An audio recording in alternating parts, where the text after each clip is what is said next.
आला रे आला गोविंद आला, गवळ्याच्या बोरीनं जरा मटकी सांभाळा. दहीहंडी महाराष्ट्राचा लाडका सण अहो आलाच की आता. या आठवड्यात आपण बऱ्याच गोविंदा पथकांना थरावर थर लावताना पाहणार आणि त्याच विषयी गप्पा मारण्यासाठी आम्ही गश्मीर, वैभव आणि गौरी नलावडे यांना बोलवलंय. कारण दहीहंडी या विषयावर त्यांचा नवीन सिनेमा येतोय ना. अशा प्रकारच्या उत्सवावर एवढा पैसा, पॉवर, एवढं पॅशन लागतं ना, तेव्हा त्याचा खेळ झाल्याशिवाय राहत नाही सर. 9 थर लावून दाखवायची जिद्द होती आपली, ती मरू देऊ नका. साला कधी कधी वाटतं ना एकदाच वर चढवा आणि घालाव एवढी खाली. कधी हातात हात कधी पायात पाय, अरे खांद्यावर घेणार पण डोक्यावर नाही जावे शिवर टांग दुनियादारी, लई मिठी छुरी आपली यारी, चल खुन्नस दाखव लढ मित्रा, पण असते असते चढ मित्रा, चल खुन्नस दाखव लढ मित्रा, पण असते असते चढ मित्रा. नमस्कार, मी वैभव तत्ववादी. नमस्कार, मी गौरी नलावडे. आणि नमस्कार, मी गश्मीर महाजनी. कश्मीर, वैभव आणि गौरी तुम्हा तिघांचंही फिल्मी गप्पांमध्ये खूप खूप स्वागत. बरं, सगळ्यात आधी आम्हाला तुमच्या या कान्हाबद्दल सांगा. नक्की काय पाहायला मिळणार आहे यातून? थरार. इस फिल्म में एक्शन है, ड्रामा है, रोमांस है, कॉमेडी है और भरपूर मसाला है, सब कुछ है. या चित्रपटात दहीहंडी हा विषय खूप चांगल्या पद्धतीने हाताळला आहे आणि समाजकारण आणि राजकारण या गोष्टींमुळे त्या खेळावर काय परिणाम पडतो हे लेखकांनी, दिग्दर्शकांनी खूप चांगल्या पद्धतीने मांडलं आहे. प्लस एक फिल्ममध्ये खूप महत्त्वाचा विषय असा आहे की जरी आपण म्हणतो की दहीहंडी हा खेळ आहे, म्हणजे जी मंडळी, जी मुलं खेळतात, ज्या मुली खेळतात, we should call them sportsman, right. पण जो रिस्पेक्ट इतर स्पोर्ट्सच्या खेळाडूंना मिळतो तो यांना मिळत नाही. तर हा पण एक खूप चांगला मुद्दा या फिल्ममध्ये आला आहे. वेल, या सिनेमात तुमचे कॅरेक्टर्स काय असणार आहेत? या फिल्ममध्ये मी मल्हार भोसले हे कॅरेक्टर प्ले करतो आहे. मल्हार हा चाळीत राहणारा मुलगा आहे. तो त्या चाळीतला दादा आहे, पण जरी तो दादा असला तरी त्याला लोक भीत नाही, म्हणजे तो हवासा वाटणार आहे. ॲट टाइम्स तो तसं म्हणतो दादा आहे तर त्यामुळे तो स्ट्रिक्ट असतो, ॲट टाइम्स तो हळवा आहे, तो प्रेमळ आहे. तर असं ते कॅरेक्टर आहे. खूप वेगवेगळे शेड्स आहे त्या कॅरेक्टरला. ए पोरांना समजव, तुझ्या जास्त उड्या माराल तर एक दिवस बुडावर आपटाल म्हणा. मी कन्नी हे कॅरेक्टर प्ले करते. फारच रावडी आणि चाळीत राहणारी मुलगी. ते साकारताना आणि ते करताना खरंच फार मजा आली. अरे जनाची नाही तर मनाची तरी बाळगा यार. आमच्या खेळाचा खेळ करू नका असा, नाहीतर चढायचं कसं ना ते गोविंदाला शिकवायची गरज नाही. मी रघु म्हात्रेचं कॅरेक्टर प्ले करतोय. रघु म्हात्रे हा सच्चा गोविंद आहे. त्याचं खेळावरती प्रचंड प्रेम आहे. तो थोडासा माजुरडा वाटतो, थोडासा सोशली इनेप्ट वाटतो, कोणालाही न जुमानणार आहे, पण हृदयाने अत्यंत हळवा आणि सच्चा आहे. 9 थरांचा विक्रम केलेली पोरं आहेत, पुढे मारणारच. गौरी, ट्रेलर मध्ये आम्ही पाहिलंय की तू नाचतेस आणि दहीहंडीच्या थरावरही चढतेस. तर दुसऱ्याच सिनेमात तुझा हा सर्व अनुभव कसा होता?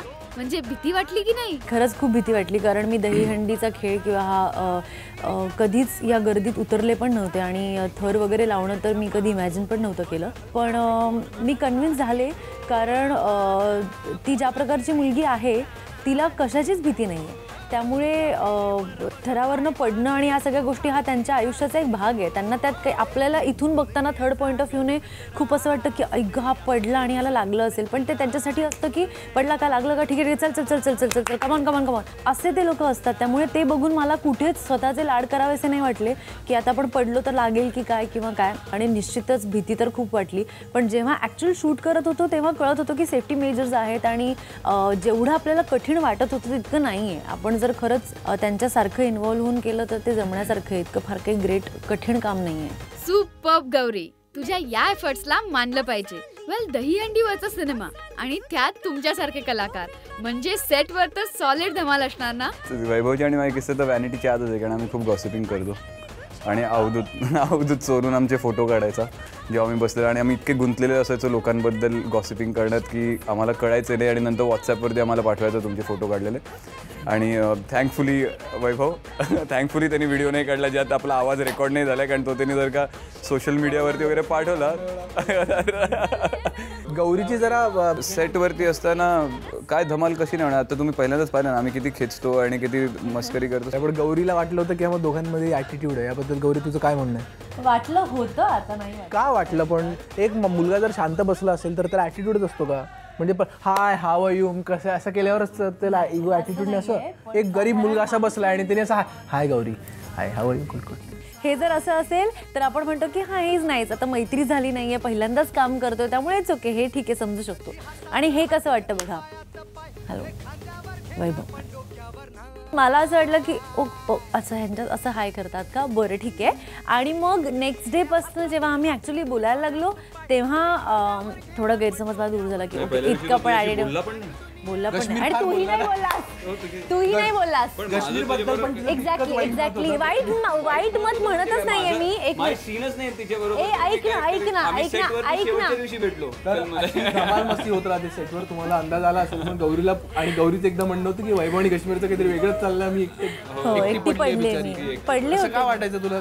कारण तुम्ही बोलत बसायचं आणि तुम्हाला माणुसकी म्हणून असं वाटायचं नाही की आपल्या बरोबर एक आर्टिस्ट आहे. पण आम्ही जे काय बोलत होतो ते जर तुला ऐकलं पण आम्ही नाही तुला सिरियस नोट जे काय आम्ही बोलत होतो ना ते जर तू ऐकलंस तर म्हणजे काय नाही पण मला काहीच म्हणणं नाही चुकायचं की हे दोघं खरंच वर्थ आहेत इतकं प्रेम करण्यासाठी. कारण दोघेही डाऊन टू अर्थ आहेत आणि अजिबात ॲटिट्यूड नाही दोघांमध्ये आणि डेडिकेशन खरंच खूप भारी डेडिकेशन आहे. त्यामुळे 3 cheers to you. थँक्यू. फारच डाऊन टू अर्थ झालंय.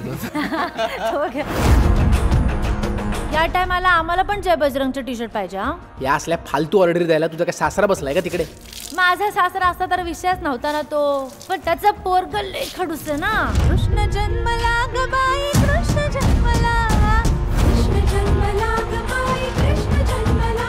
या सिनेमाचा ट्रेलर तर इंटरेस्टिंग आहे, पण गंमत म्हणजे यातनं सिनेमाचा हिरो कोण विलन कोण काहीच कळत नाही. तर त्याबद्दल जरा तुम्हीच सांगा. ही हिरो आहे नाही कपल हे आणि विलन आहे असं नाहीये. मला असं वाटतं की दोन्ही कॅरेक्टर वेगळे आहेत आणि दोघांची रियालिटी वेगळी आहे. म्हणजे दोघांचंही सत्य वेगळं आहे. त्यामुळे ह्याच्यासाठी हे बरोबर आहे, त्याच्यासाठी ते कदाचित चुकीचं असेल. जे रिअल लाईफमध्ये पण तसं होतं. आयुष्यात पण असतं सत्य असं काही नसतं. परत everybody has is on version of truth. त्याचं स्वतःचं एक जस्टिफिकेशन असतं. तो कुठल्या वातावरणात वाढला त्या हिशोबाने तो रिॲक्ट करतो.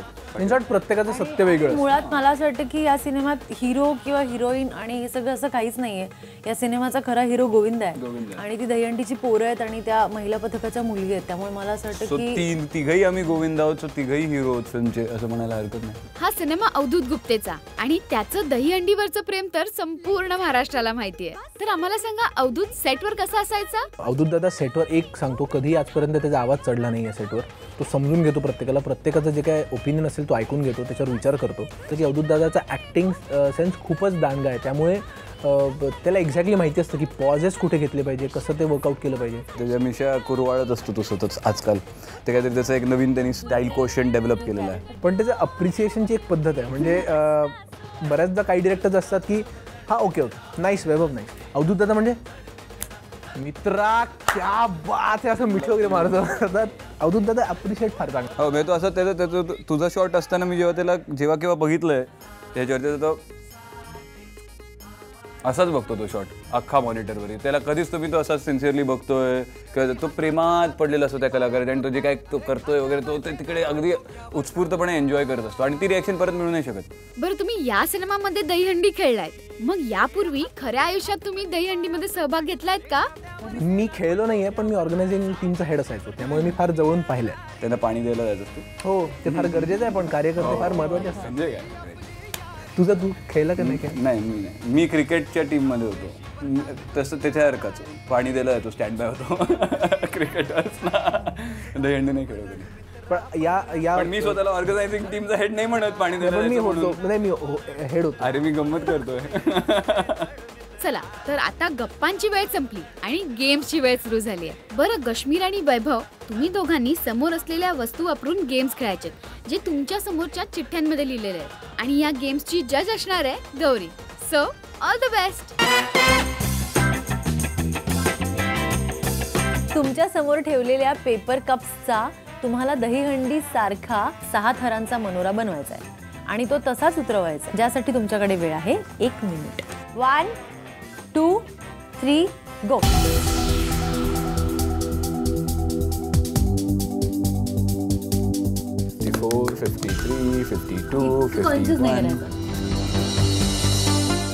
किती थरांचा आहे? 6.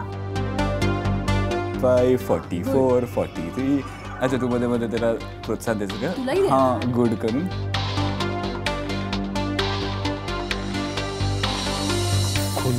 दाखवण मित्रा पण असते असते. Very good. शेवटचे खूप वेळ. 25 सेकंद.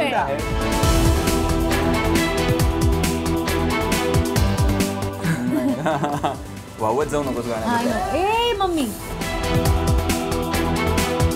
10, 9, 8, 7, 6, 5 आणि जिंकलेला आहे वैभव. क्या बात है वैभव, व्हेरी नाईस. तुमच्या समोर ठेवलेल्या सफरचंदाचा एकावर एक असा 6 थरांचा मनोरा बनवायचा आहे, ज्यासाठी तुमच्याकडे वेळ आहे 1 मिनिट. 1, 2, 3 गो.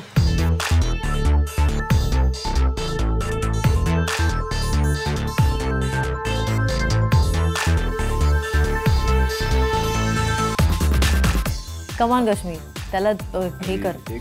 शांत शांत. अरे हा तिसऱ्याच्या वर आता कसा लागेल? लागणार, छोटा घे.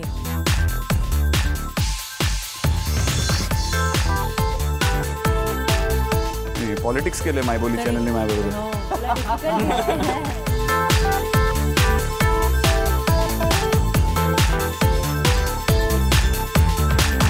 13 सेकंद, 12 सेकंद, 11, 10, 9, 8, 7, 6.